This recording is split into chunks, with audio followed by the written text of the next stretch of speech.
Viděli jste už program parametrizace křivek? Program, který sledujete, na něj navazuje. Předpokládáme, že znáte pojmy křivka, parametrizace křivky, transformace parametru křivky. Nejprve si ukážeme jednoduchý příklad. Bodová funkce xt rovná se 4 minus t lomeno odmocnina ze 2, 1 plus t lomeno odmocnina ze 3, 3 plus t lomeno odmocnina ze 6, kde t je z intervalu 0, 2 odmocniny ze 6, popisuje úsečku AB.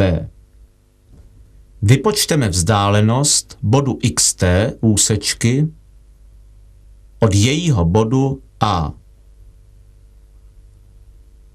Vidíme, že v dané parametrizaci vyjadřuje parametr t právě vzdálenost bodu xt od bodu A. Existuje analogie pro měření vzdálenosti po libovolné křivce? Nechť M je regulární element prostorové křivky, popsaný bodovou funkcí x. Uvažujme dělení intervalu a, b, body t0 až tn. Toto dělení prostřednictvím bodové funkce x určí lomenou čáru s vrcholy xt0, xt1 až xtn na křivce.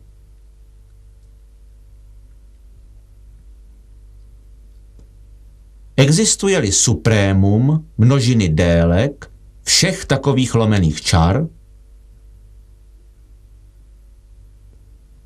nazveme toto suprémum délkou křivky M nebo také délkou oblouku křivky M mezi body A a B.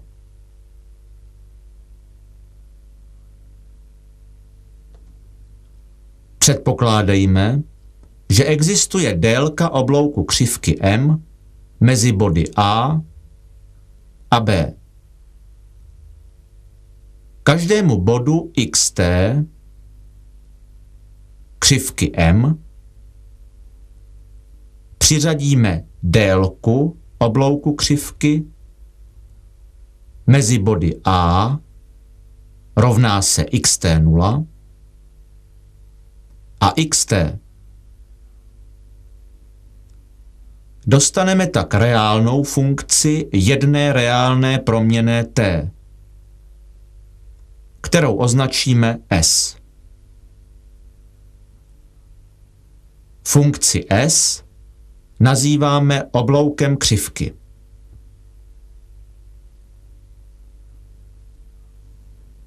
Křivku chápeme jako dráhu pohybujícího se bodu v čase t.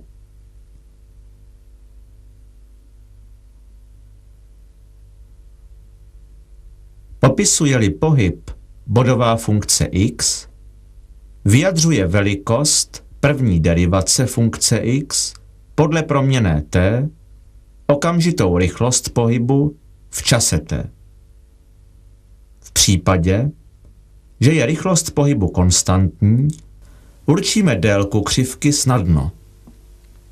Například při rychlosti 1,5 cm za vteřinu vidíme, že bod vytvořil křivku za 8 sekund.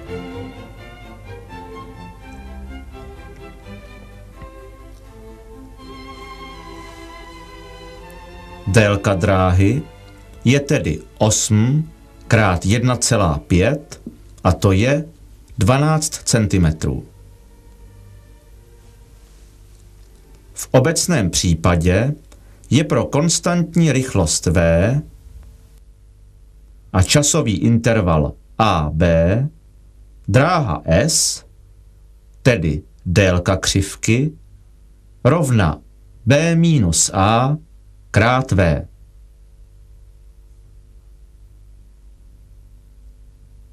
Probíháme-li křivku nerovnoměrně, to je nekonstantní rychlostí, zvolíme v intervalu AB body t0 až tn a v intervalech ti-1, ti, body ui tak, že pohyb uvažujeme na intervalech ti-1, ti jako rovnoměrný s rychlostí x s tečkou ui. Mezi body xt-1, xt má tedy křivka délku přibližně ti minus ti-1 krát velikost vektoru x s tečkou ui. Délka křivky je pak přibližně rovna součtu délek na všech dílčích intervalech. Provedeme-li limitní přechod tak, že délka všech dílčích intervalů se blíží k nule, jejich počet se tedy zvětšuje, blíží se délka d k délce křivky. Je tedy délka křivky rovna Riemannovu určitému integrálu od a do b z velikosti první derivace bodové funkce x podle proměnné t. Tento postup bychom snadno precizovali prostředky matematické analýzy. Shrneme. Lze ukázat, že funkci s můžeme vyjádřit určitým Riemannovým integrálem. Vypočteme-li derivaci funkce s podle proměnné t, zjistíme, že je rovna velikosti vektoru x s tečkou t. Protože derivace s podle t je kladná, je funkce s rostoucí a tedy prostá. K funkci s existuje inverzní funkce, kterou označíme opět t. Tato funkce představuje transformaci parametru bodové funkce x. Bodová funkce y, kterou dostaneme složením inverzní funkce s na minus prvou a funkce x, popisuje křivku m. Říkáme, že jsme křivku m parametrizovali obloukem.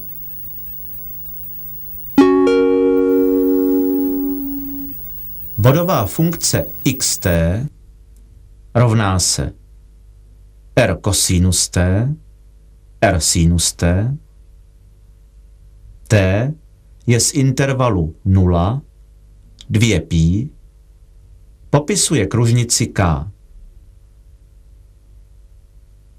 Najdeme její parametrizaci obloukem. Tečný vektor x s tečkou t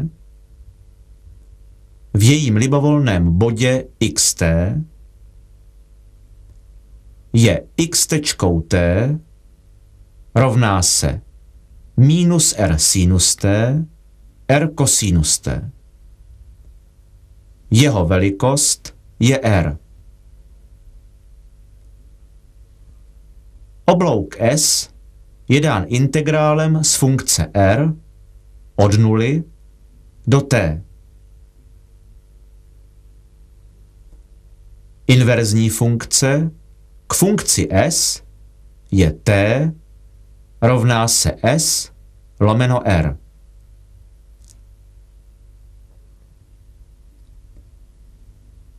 Bodová funkce ys rovná se R kosinus S lomeno R sinus S lomeno R, kde S je z intervalu 0, 2πr, představuje parametrizace kružnice obloukem.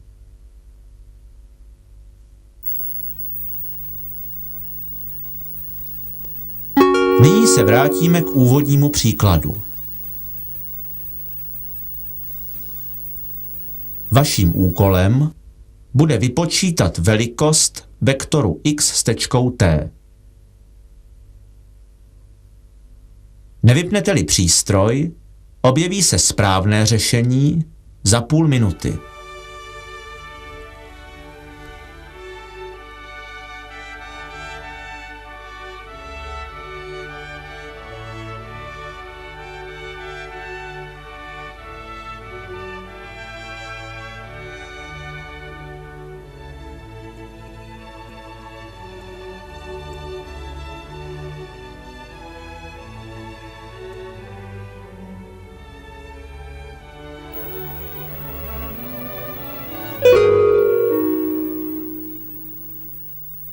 Počítali jste správně?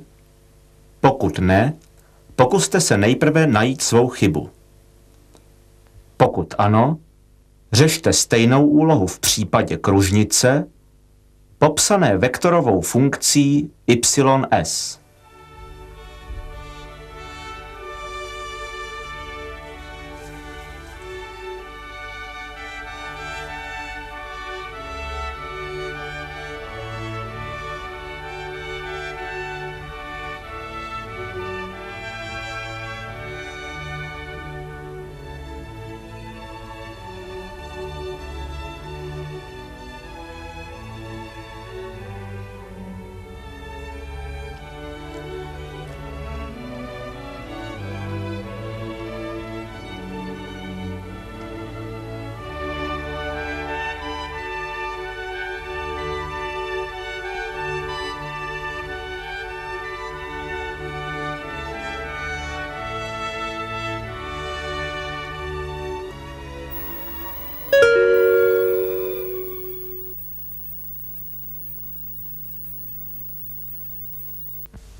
V obou případech je velikost tečného vektoru rovna 1 v každém bodě křivky.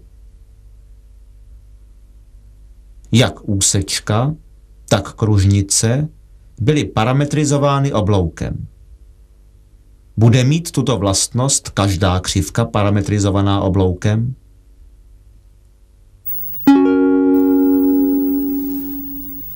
Mějme křivku M popsanou bodovou funkcí x. Proveďme transformaci parametru t a parametrizujme křivku M obloukem S. Uvažujme složenou funkci x složeno z s na minus první a vypočtěme její derivaci podle proměnné s a tuto derivaci označme čárkou.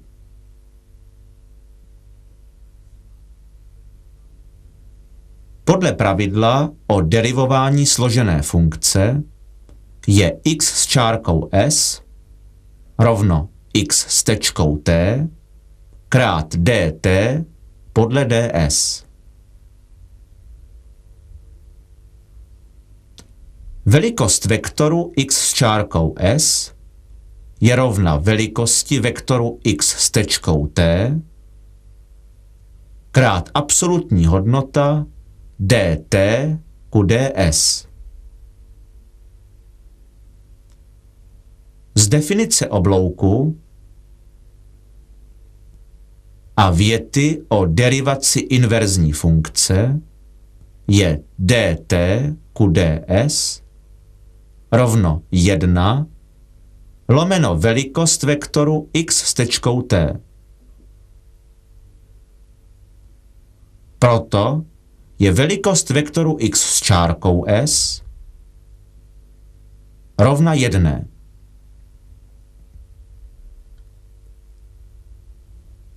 Shrneme, je-li regulární element křivky parametrizován obloukem, je velikost tečného vektoru v jeho libovolném bodě rovna 1.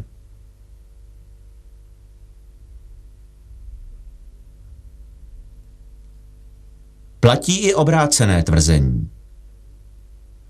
Je-li velikost tečného vektoru v každém bodě křivky v dané parametrizaci rovna 1, je parametr křivky oblouk.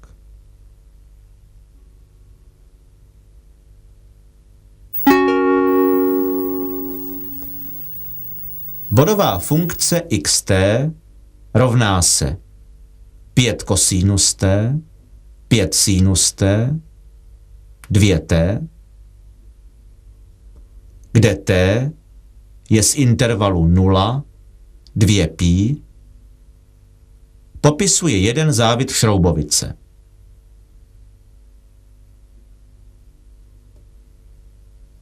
Vyjádřete funkci oblouku. Vypočtěte délku závitu a parametrizujte křivku obloukem. Nepřerušíte-li nyní program, řešení se objeví za 20 sekund.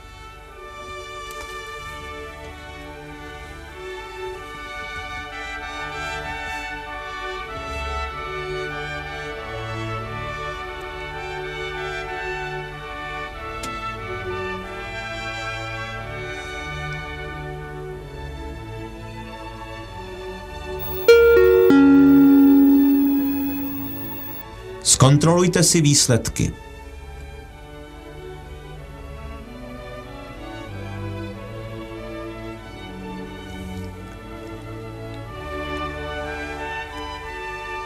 Na závěr vám předložíme problém a několik kontrolních otázek. Problém se týká předcházejícího příkladu. Můžeme pomocí transformace parametru s rovná se t krát odmocnina ze 29 parametrizovat celou šroubovici. Jaká bude pak geometrická interpretace oblouku?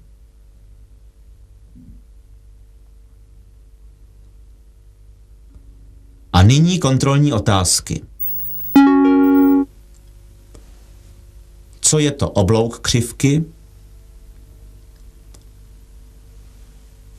Co rozumíme parametrizací obloukem? Jak můžeme zjistit, zda daný parametr je oblouk?